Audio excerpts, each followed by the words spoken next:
मैं BSc part third में जो भौतिक रसायन आपकी बुक है उसमें यूनिट फर्स्ट प्रारंभिक क्वांटम यांत्रिकी इसको डिटेल में पढ़ा रहा हूँ। इसमें सबसे पहला टॉपिक हम लेते हैं डी ब्रोगली इक्वेशन। यहाँ डी ब्रोगली परिकल्पना नाम से है।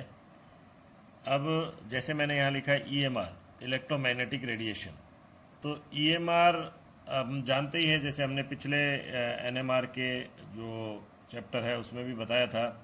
इलेक्ट्रोमैग्नेटिक रेडिएशन जो जिसमें इलेक्ट्रिक और मैग्नेटिक फील्ड तरंग के गमन की दिशा के लंबवत होता है वो ड्यूल नेचर दर्शाती है।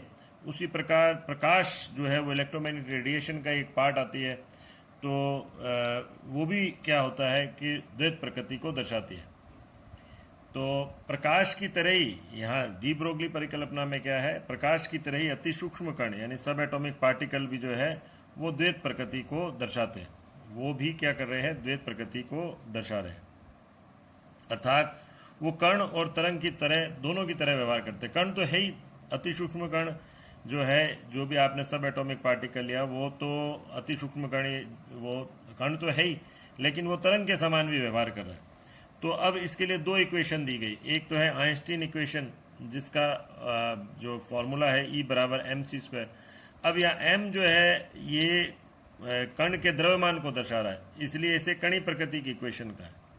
इसी प्रकार एक दिए प्लांक इक्वेशन E बराबर h न्यू, और ये जो न्यू है ये आवृत्ति को बता रहा है और ये तरंग की होती है, तो ये तरंगीय प्रकृति की व्याख्या कर रहा है। अब इन दोनों इक्वेशन को जब हमने उपयोग में लिया तो h न्यू बराबर mc², यानी इन दोनों का कंपेयर करा तो h न्यू बराबर mc²। अब न्यू बराबर हमें पता है c अपॉन लैम्डा होता है, तो ये न्यू की जगह हमने यहाँ पर न्यू की जगह ये हमने c अपॉन लैम्डा रख दिया और ये बराबर हो गया mc²। लैम्डा बराबर हो गया hc अपॉन mc²।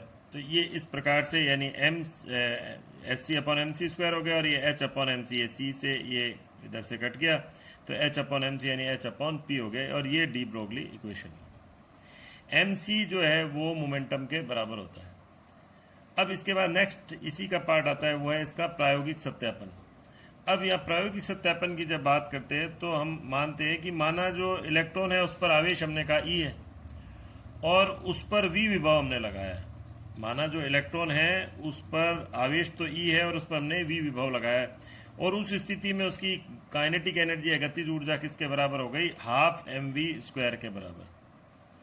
तो जो VE है, जो हमने V लिया है और E लिया है, इसको हमने किसके बराबर बोल दिया, हाफ mv² के बराबर कह दिया। तो ये दो को हमने यहाँ मल्टीप्लाई करा, ये रहा दो को हमने इससे मल्टीप्लाई करा, तो 2ev किसके बराबर हो गया, mv² के बराबर। तो 2mev, m से दोनों तरफ मल्टीप्लाई करा हमने, तो 2mev बराबर हो गया m²v²। और इससे हमारा रिजल्ट निकला, हमने अंडर रूट लिया तो mv किसके बराबर हो गया, √2mev। क्लियर है। अब नेक्स्ट पेज की बात करें।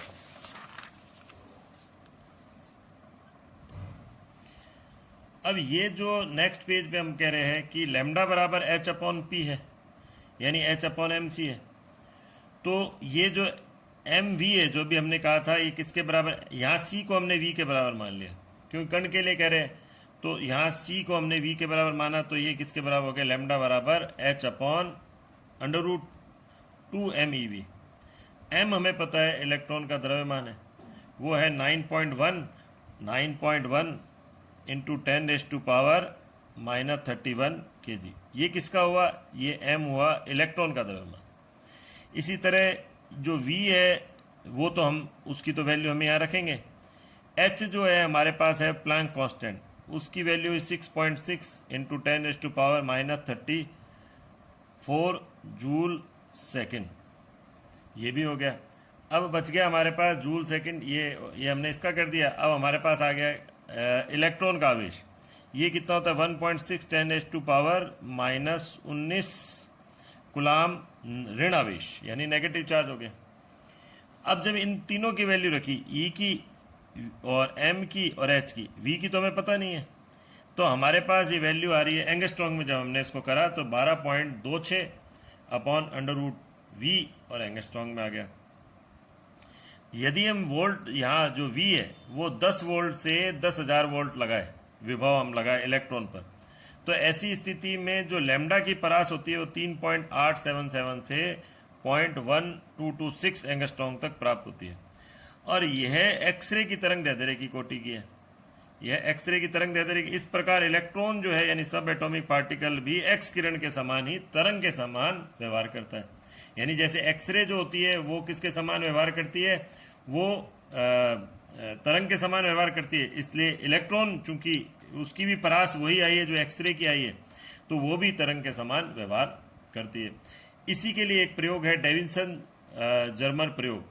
अब इस प्रयोग में हमने क्या कहा है, हमने कहा कि हमने इलेक्ट्रॉन पर कितना वोल्ट विभव लगाया, 54 वोल्ट विभव लगाया, और ऐसे में इलेक्ट्रॉन कितने से त्वरित हो रहा है, 50 डिग्री कोण से त्वरित हो रहा है, ये विवर्तित, और यहाँ 50 डिग्री कोण से विवर्तित हो रहा है। 54 वोल्ट से तो हमने उसको इलेक्ट्रॉन को त्वरित करा और 50 डिग्री कोण से विवर्तित हो रहा है।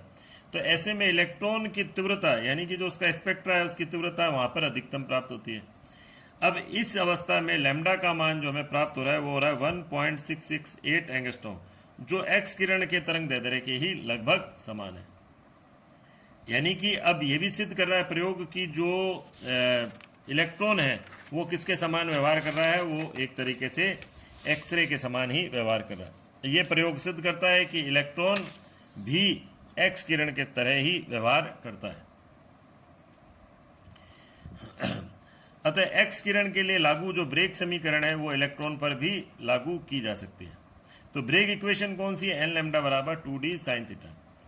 अब n बराबर 1 2 3 ऑर्डर होता है, ये विवर्तन की कोटि होती है जो n बराबर 1 2 3 होगा।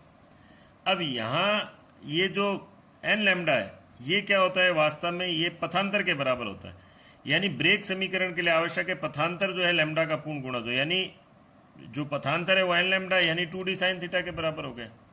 और पथांतर n लैम्डा के बराबर होने के लिए जरूरी है कि वो जो एक्सरे है वो उनके लिए वो समान कला में होनी चाहिए।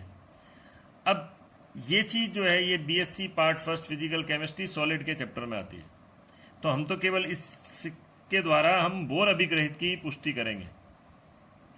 अब ब्रेग समीकरण के लिए आवश्यक है कि पथांतर लैम्डा का पूर्ण गुणा जो ये मैं कह ही चुका हूं आपको। इसी प्रकार इलेक्ट्रॉन के नाभिक के चारों ओर गमन करने के लिए भी आवश्यक है कि वो समान कला में हो। ये रहा इस तरीके से, अगर तरंग इस तरीके से आपस में मूव करके और वापस ऐसे ही वापस मिल जाती है जो ऊपर के इस तरह से, यानी बिल्कुल सेम फेज में जैसे यहाँ ये मिल रही है, लेकिन यहाँ ये नहीं मिल रही, तो ये विपरीत कला में हुई। तो हम कह रहे तरंग समान कला में हो, इसके लिए क्या आवश्यक है कि जो हमने कहा था पथांतर, तो यहाँ पथांतर नहीं लेकर हम कहेंगे परिधि लेंगे। तो ये जो परिधि है वो किसके बराबर, परिधि सर्कमफ्रेंस जो होता है वो 2 पाई r होता है किसी वृत्त का, तो ये हो गया n लैम्डा के बराबर। हमने कहा पथांतर किसका हो, n लैम्डा का, जैसे इसमें हमने कहा पथांतर n लैम्डा के, तो ये इसके बराबर। तो लैम्डा बराबर हमने डी ब्रोगली इक्वेशन से रख दिया h अपॉन mv। और अब जब हमने mvr को इधर की तरफ लिया तो mvr बराबर nh अपॉन 2 पाई आया। यही बोर अभिग्रहित है। बोर अभिग्रहित क्या कहता है, बोर अभिग्रहित ये कहता है कि इलेक्ट्रॉन उन्हीं कक्ष में घूमते हैं जहां उसका कोणीय संवेग h अपॉन 2 पाई का सरल गुणज हो। यानी बोर अभिग्रहित क्या कहता है, इलेक्ट्रॉन उन्हीं कक्षा में घूमते हैं जहां उसका कोणीय संवेग h अपॉन 2 पाई का सरल गुणज हो। ये है कोणीय संवेग mvr, यानी एंगुलर मोमेंटम किसका, h अपॉन 2 पाई का। तो इस प्रकार हमने डी ब्रोगली इक्वेशन के द्वारा हमने बोर अभिग्रहित की पुष्टि की है। तो आज हमने डी ब्रोगली इक्वेशन देखी, उसका वेरिफिकेशन उसका हमने देखा, उसके लिए प्रयोग जो दिया है वो देखा, और बोर अभिग्रहित की उस डी ब्रोगली इक्वेशन के द्वारा